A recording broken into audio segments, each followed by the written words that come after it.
Today I'm going to be reading through some of the common myths about AAC. AAC is augmentative and alternative communication. So I'm just going to read through a few of these. One of the first common myths is that AAC is a last resort in speech and language intervention. However, the use of AAC intervention should not be contingent on failure to develop speech skills or considered a last resort because AAC can play many roles in communication development.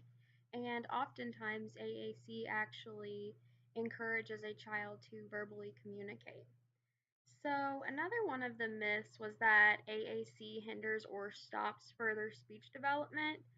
So, for very young children, the use of AAC does not appear to hinder speech development, according to research. In fact, it may enhance the development of spoken communication, which should be a simultaneous goal for intervention. This kind of goes with the last thing that I just said about AAC actually encouraging the child to communicate verbally.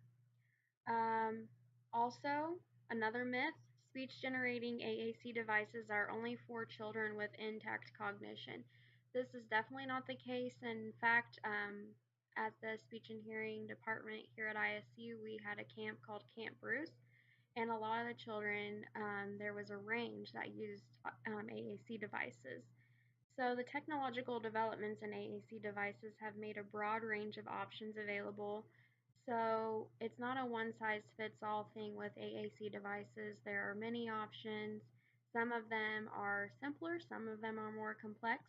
The camper that I actually had was using an AAC device that had about 10 words that they were developing for his core vocab. So, it's definitely something that is flexible and can be adapted to the individual.